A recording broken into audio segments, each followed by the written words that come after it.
देख रहे हैं SDN न्यूज, मुद्दे की बात आपके साथ। पूर्णिया 250 साल पुराना हो चुका है। यहाँ के इतिहास पन्नों में लिखे हुए हैं और कहा जाता है कि ब्रिटिश हुकूमत के वक्त नॉर्थ इंडिया का ये एक ऐसा ज़िला था जहाँ पर काले पानी की सज़ा होती थी। 250 साल पुराने पूर्णिया का इतिहास कुछ ऐसा भी है कि यहाँ पर नवाबों का शहर भी रहा है। जिस जगह पर हम खड़े हैं यहीं से पूर्णिया का उत्थान हुआ था। यह है पूर्णिया का चिमनी बाज़ार, जहाँ पर नवाब सिराजुद्दौला के परिजन भी रहते थे। आज हम जिक्र इसलिए कर रहे हैं कि उन परिजनों के मरने के बाद उन्हें इसी चिमनी बाज़ार के कब्रिस्तान में दफनाया गया था। कब दफनाया गया था? 1903 के बाद। ऐसा हम नहीं कह रहे हैं बल्कि कागजात कह रहे हैं। 1903 के जो कागजात हैं उसमें साफ तौर पर दिखाया जा रहा है कि चिमनी बाज़ार के इस इलाके में कब्रिस्तान की ज़मीन है, उसमें कब्र भी दफनाए गए। लेकिन इस कब्रिस्तान की ज़मीन के पीछे विवाद भी चल रहा है। कहा जा रहा है कि कुछ असामाजिक तत्वों द्वारा इस कब्रिस्तान की ज़मीन पर जबरन घर बनाया जाने लगा है। पहले दुकान लगाए गए, दुकान के बाद उसमें शेड डाले गए और अब धीरे धीरे पांव पसारते हुए वहां पर घर बनाने शुरू हो गए। 2 दिनों से ये मामला लगातार सुर्खियों में है पूर्णिया के। इस कब्रिस्तान से जुड़े मामलों को लेकर आज पूर्णिया सिटी के इस चिमनी बाज़ार में एक पंच बैठा है। समाज के तकरीबन सैकड़ों लोग हैं, आप हमारे पीछे देख सकते हैं। ये वो लोग हैं जो यहाँ के जिम्मेदार हैं, ये वो लोग हैं जो यहाँ के युवा हैं और ये वो लोग हैं जो यहाँ किसी फैसले के लिए बैठे। फैसला कैसा, हम उनसे ही जानेंगे और इतिहास जानने की कोशिश करेंगे। इस कब्रिस्तान की, इन विवादों के पीछे के कारण की और हकीकत क्या है, वो तमाम चीज़ें यहाँ पर खुलेंगी। नाम बताएं चाचा अपना। मेरा नाम मोहम्मद सफ़ीरुद्दीन है। आप यहाँ के निवासी हैं? मैं यहाँ के, मेरे पूर्वज यहाँ से 200 बरस पुराने निवासी हूँ और मेरे पूर्वज दादा लोगों के टाइम से, मैं छोटा था तब से ये बात को जानने की, ऊंचा ऊंचा जो मज़ार के तौर पर कब्र था, तो कुछ बुजुर्गान दीन की मज़ार भी थी और नवाबों लोगों का भी। यहाँ नवाब टोला कहा जाता है, आगे दरगाह शरीफ के आगे यहाँ नवाब का किला था और नवाब के हुकूमत के टाइम से ही ये कब्रिस्तान है। ये हम पूर्वजों से जाना और हमारी 63 वर्ष उम्र गुजर जाने के बाद मैं बचपन से आज तक देखता आ रहा हूँ ये कब्रिस्तान है। लेकिन कुछ रोज़ से मैं इसके जो देख रेख के संचालक लोग थे, यह 89 के सर्वे में इस लोग ने मुतवल्ली के तौर पर या मलकाना तौर पर कुछ अपना नाम दर्ज कराने के बाद इस कब्रिस्तान को वहाँ नाजायज़ तरीके से घर बनाना, ये मुसलमानों के हक के खिलाफ की बात है। कब्र का हर मोमिन एहतराम करता है। 1903 के सर्वे में ये कब्रिस्तान नजर आ रहा है। हाँ, कब्रिस्तान था। आप लोग भी सुनते आ रहे हो, बुजुर्ग यहाँ पे आके। कब्रिस्तान था। अब आपको इस कड़ी से जुड़ी हुई एक अहम चीज़ बताते हैं। सोशल मीडिया पर एक खबरें इस वक्त काफ़ी चल रही हैं कि यहाँ पर इस कब्रिस्तान की ज़मीन को लेकर विवाद हुआ, जिसमें कुछ लोगों ने बंधक बनाया, तोड़फोड़ की, घरों को गिराया। उस चीज़ को हम स्पष्ट करने के लिए यहाँ पहुँचे हैं। आरोप लगा है, ये है साहिबुल इस्लाम, इन पर आरोप है और इनके साथ इनके अन्य लोगों पर भी आरोप है। आप पहले बताएं आरोप क्या लगा है आप पर? आरोप जो लगाया है कि घर तोड़ा है, हम लोग घर नहीं तोड़े हैं। हम लोग के पास पुख्ता सबूत है। लिखित तौर पे जो वो दावा कर रहा है कि हमारा ज़मीन है, उसने जो एग्रीमेंट किया मोहम्मद नसीम के नाम, जो नसीम जो एग्रीमेंट किया, वो नसीम जब देखा कि नहीं ये सही में गलत है, कब्रिस्तान के ऊपर घर नहीं बनाना चाहिए, उसने खुद अपने हाथों से घर तोड़ा है।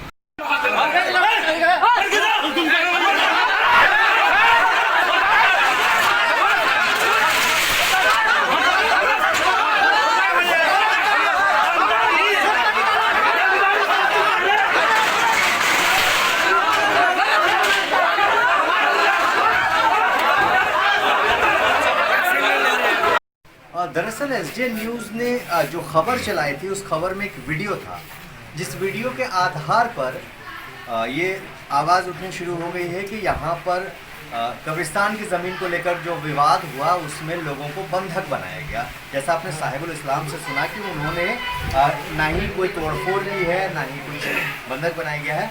उस वीडियो से जुड़ी एक अहम कड़ी से हम आपको मिलाते हैं। एक शख्स उस वीडियो में नज़र आ रहा है जो खुद भी शटर के अंदर है और कहा जा रहा है कि शटर को गिराने के बाद लोगों को बंधक बनाया गया। उनसे ही जानते हैं कि दरअसल उस दिन हुआ क्या था। शटर के अंदर आप नज़र आ रहे हैं, क्या आप लोगों को बंधक बनाया गया था? जी नहीं, वहाँ असर हुआ कि उस दुकान में 2 गेट है, एक दक्षिण मुँह से, एक पश्चिम मुँह से। तो पश्चिम मुँह पर से ये लोग बातचीत चल रहा था कि अभी फिलहाल दुकान को बंद कर दीजिए, बैठ के हम लोग मशवरा कर लेते हैं। तो उनका कहना था कि नहीं, दुकान मेरा खुला रहेगा, हम बंद नहीं करेंगे, आपको जो करना है कीजिए। जब उस भीड़ में हम जा नहीं पाए तो वो दक्षिण वाला रोड रास्ता से, मैंने सेटर से हम तब दुकान का अंदर गए। मतलब और कुछ लोग थे, मतलब हम लोग 5-7 आदमी थे और आगे में पूरा हुजूम लगा था। तो जैसे उधर गए इतने में ही मतलब माने हमारा सर जो है ऐसे अंदर ज़्यादा जा नहीं पाया, मतलब हम देख भी नहीं पाए। इसी के अंदर जो है बाहर से जो है तो आप लोगों को क्या बंधक बनाया गया था कि आप लोग नहीं, बंधक नहीं, मतलब सेटर को बाहर से बंद किया कि आप अभी बंद कीजिए। तब हम लोग जो है सारा आदमी निकल गए बाहर, बस इतना ही। बंधक नहीं बनाया? नहीं, बंधक नहीं बनाया। और भी एक आरोप लगा है कि 20 लाख रुपए रंगदारी मांगे गए, उसकी भी हम बात कर लेते हैं। क्या है हकीकत, समाज के कुछ जुड़े और लोग हैं। अच्छा, इस मामले को आप भी गौर से जान रहे हैं और परसों जो हुआ था मामला, उसमें आप भी मौजूद थे, उसमें पूरे समाज के साथ क्या हुआ था? पैसे के रंगदारी की भी बात आ रही है। उस ज़मीन पर कह रहे हैं कि उनकी अपनी ज़मीन है, कब्रिस्तान के नाम पर ये लोग हमसे पैसे की वसूली करते। क्या है पूरा मामला? सबसे पहला बात तो यह ज़मीन विवाद है कब्रिस्तान को लेकर के। कब्रिस्तान की ज़मीन को ये लोग हड़पना चाहते हैं और अपने अपने में शेयर करना चाहते हैं, जिससे यहाँ के आवाम जनता को लगा कि यह गलत हो रहा है। हमारा जो मुस्लिम समाज है, जिसमें कब्रिस्तान को उजाड़ना ये कहीं भी किसी भी शरीयत के माध्यम में नहीं है, जिस कारण हम लोग एक बैठक किए, मीटिंग किए और उन लोगों को रोकने के लिए मना करने गए कि भाई कब्रिस्तान में घर करना अच्छी बात नहीं है, हमारा शरीयत में नहीं है। आप लोग बैठिए, क्या पेपर है दिखाइए, बैठ करके इसका हल हो जाएगा। मगर यह लोग पूरा जिद पे आ गए, गाली गलौज करने लगे। इसी बीच जो है मतलब वो लोग का आरोप है कि इतना इतना पैसे का मांग है, तो वो लोग बेबुनियाद आरोप लगाया है हम लोगों पर। ऐसा कोई बात नहीं है, सामाजिक चीज़ है, पूरे समाज इसका विरोध कर रहा है, जहाँ विरोध कर रहा है जो है। और ऐसा कोई बात नहीं है कि किसी के पास कोई दबंगाई है, कुछ है। पूरा समाज के लोग हैं, कोई दबंग लोग नहीं है इसमें से। सभी लोग समाज से बिलोंग करते हैं, समाज के लोग हैं। जो कुछ आरोप लग रहे थे हम उन पर चर्चा किए हैं। समाज के बहुत सारे लोग यहाँ पर मौजूद हैं इस बात को तय करने के लिए कि हुआ क्या था। वाकई ये ज़मीन कब्रिस्तान की है जो 1903 के सर्वे में नज़र आ रहा है, या फिर किसी ने इस ज़मीन पर जो है को ले लिया है और अब वो घर का मकान कर रहे हैं। इन चीज़ों पर कुछ और लोग हैं समाज के, हम उनसे बात करना चाहेंगे। अच्छा, ये बताइए, जो ज़मीन का मामला है 1903 के सर्वे में कब्रिस्तान दिखाई दे रहा है, लेकिन लोग कह रहे हैं कि वो ज़मीन उन लोगों ने खरीद ली है। तो क्या खरीद ली है या फिर मुतवल्ली के तौर पर है, क्या है पूरा स्पष्ट करें। जहाँ तक मतलब समाज की बात है, समाज के बुजुर्गान दीन है, सबको जहाँ तक मालूम है कि मतलब जो है ना ये ज़मीन मुतवल्ली के तौर पर है। ये जिम्मेदारी के नाते जो है ना कब्रिस्तान को देखभाल कर रहे थे और बहुत पुरानी कब्रिस्तान है, ये सबको मालूम है। हकीकत में ये कोई लीज पर नहीं है या ऐसा कुछ नहीं है, या अपना नाम पे जो है ना वो 1976 या बाद में जो सर्वे हुआ है उसी में जो है ना अपना रैयती नाम जो है ना बैठा दिया है। फिर भी जो है ना कब्रिस्तान का नाम ही, इसमें कोई अपना नहीं है। लगभग चीज़ें यहाँ पर खुलकर सामने आ रही है क्योंकि ये समाज बैठा है, ये पंच बैठे हैं, हर तरह के लोग हैं यहाँ पर। कुछ और लोग हैं, उनसे बात करते हैं। आप अपना नाम बताइए। हमारा नाम मिट्ठू दास हुआ। मिट्ठू दास जी।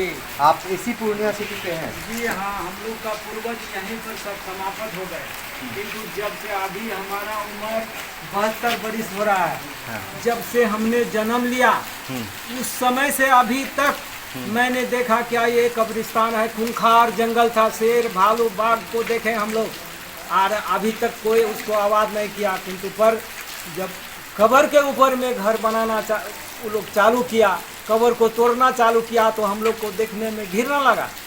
तब हम लोग इसका कोई समाधान किसी भाईचारे को किसी को बोले, वो लोग तब दिमाग लगाया तो माने कि जे इस तरीक़ा से नहीं होना चाहिए, चाहे हिंदू का कब्र हो चाहे मुसलमान का कब्र हो, किंतु कब्र में घर बनाना ये लोग चालू कर दिया। ये इसी समाज के हैं।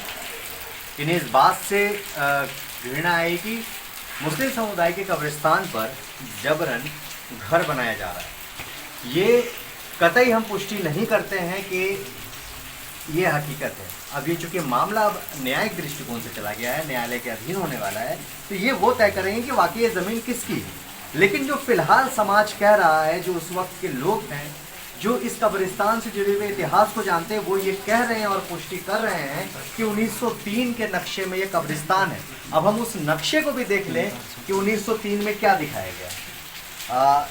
ये नक्शा 1903 का है और ये वो ज़मीन है जिसमें विवाद चल रहा है।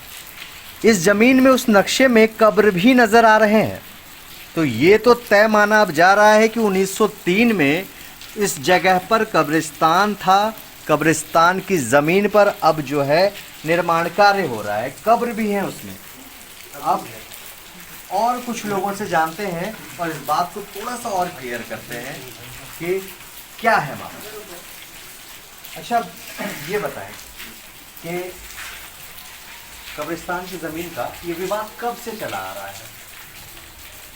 ये बात देखिए, सबसे पहले कि उस कब्रिस्तान के किनारे उत्तर दिशा में आज से लगभग 5-6 साल पहले वो निर्माण कार्य स्टार्ट किया था। उस समय भी चिमरा के जो भी मुस्लिम समुदाय है वो पहल किए थे, लेकिन जब किनारे था वो पूर्वजों का, मुगल लोगों का शायद कब्र था, जिसको दहा के उस पर निर्माण किया गया। जो एक दो दुकान जो बनाया गया है, पक्का मकान जो दिखा रहा है कब्रिस्तान में, तो उसमें बोला कि विवाद चलो एक ही समुदाय का हम लोग सब आदमी हैं, चाहे बिहारी हो या शेखसाबादी हो, मेरा मुस्लिम भाई है, इसलिए उस चीज़ को इग्नोर करके कि बाकी ज़मीन तो कब्रिस्तान है ही, वहाँ अब ईमान धर्म उनका चला गया, तो हम उसके पीछे हम नहीं भागेंगे। लेकिन अब जो है बीचों बीच जो जेनविन 10 दिन पहले जिसको कब्र दिया गया, उस कब्र को खोद के उस पर निर्माण कार्य स्टार्ट किया गया। इसीलिए यहाँ का माहौल आक्रोशित हो गया और कोई विवाद नहीं है। ये दरअसल हम लोग का उम्र तो लगभग 30-40 साल हुआ। हमारे बाप दादा परदादा में जिस जगह पे अभी निर्माण हो रहा था घर, उस जगह पे ही मेरा दादा का कब्रिस्तान था। यानी आपके दादा की कब्र पर ही घर निर्माण हो रहा था। लगभग बातें साफ हो गई है। अब एक चीज़ स्पष्ट करना है जिसका सबसे अहम आरोप लगा है कि मकान को तोड़ा गया है, और तोड़ा किसने है ये स्पष्ट नहीं है। हम इनसे जानते हैं। आरोप लग रहा है आप पे कि जो निर्माण कार्य हो रहा था मकान का, टीन का शेड, वो सब तोड़ा गया है। किसने तोड़ा है ये जानकारी कुछ नहीं, हम लोग तो नहीं तोड़े हैं। रात में कोई तोड़ के गया। अब तो वो तोड़ने के बाद आरोप तो लगाएगा यही लोग तोड़ा है, हम लोग नहीं तोड़ा। अच्छा, बेबुनियाद है। ये जमीन किसकी, वो कौन निर्माण कार्य कर रहे थे उस पर? मकान कौन बना रहे थे? निर्माण कार्य जो पक्का वाला है वो नसीम नाम है। तो नसीम से आपकी बात हुई कि आपका घर टूटा है? नहीं, नसीम खुद तोड़ा है। नसीम खुद तोड़ा? हाँ, खुद तोड़ा। यही चीज जब तक लिखित दिया, वो लिखित भी दिया। वो लिखित प्रमाण है आप? जी, प्रमाण है लिखित। क्या लिखा गया है? लिखित पूरा कागज है। नसीम इस वक्त कहाँ है? नसीम इस वक्त होगा कहीं घर में होगा या दुकान में होगा। इनका कहना है कि इनके पास लिखित प्रमाण है कि उस घर को उसी नसीम ने तोड़ा है जो निर्माण करवा रहे थे। पहले भी स्पष्ट कर चुके हैं यहाँ पर कि वो नसीम ने इसलिए तोड़ा है क्योंकि कब्रिस्तान की वो ज़मीन थी और उन्हें इस चीज़ की जानकारी नहीं थी, इल्म नहीं था। और चूँकि इस ज़मीन पर अवैध कब्जे की भी बात आ रही है, इस वजह से वो निर्माण कार्य हुआ था। लेकिन जैसे ये मामला उजागर हुआ, उन्होंने अपने मकान को तोड़ दिया है, जिसका आरोप भी इन लोगों पर ही लग रहा है। अब उस कागजात के तौर पर पुलिस क्या डिसीजन लेती है, न्यायालय क्या फैसला सुनाती है, या फिर सीओ के नज़र में ये मामला क्या है, ये अब न्यायालय के अधीन होने वाला है और वही इस चीज़ का फैसला करेंगे। लेकिन फिलहाल जो पंच में आकर हमने पंचनामा किया है इस कब्रिस्तान की ज़मीन को लेकर, वो ये स्पष्ट बताता है कि समाज के लोग 1903 के सर्वे में दिखाए गए कब्रिस्तान पर अब जो निर्माण कार्य हो रहा है वो अवैध नज़र आ रहा है। ऐसे में इस ज़मीन के विवाद को लेकर जो भी मामला आया है, जो भी विवाद आया है, आरोप प्रत्यारोप लग रहे हैं, उन पर स्पष्टीकरण नजर आता दिख रहा है। ये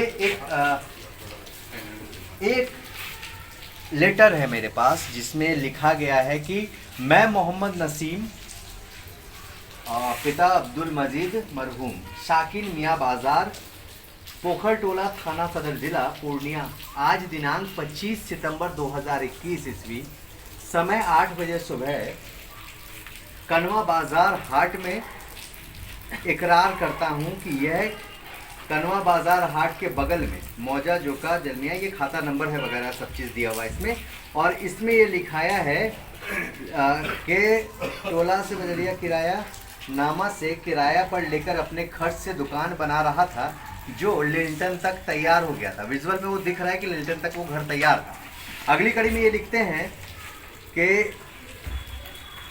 उक्त ज़मीन कब्रिस्तान की थी, अब कब्रिस्तान की ज़मीन है, निर्माणाधीन मकान के नीचे कई कब्रें हैं जिसकी जानकारी मुझे नहीं थी।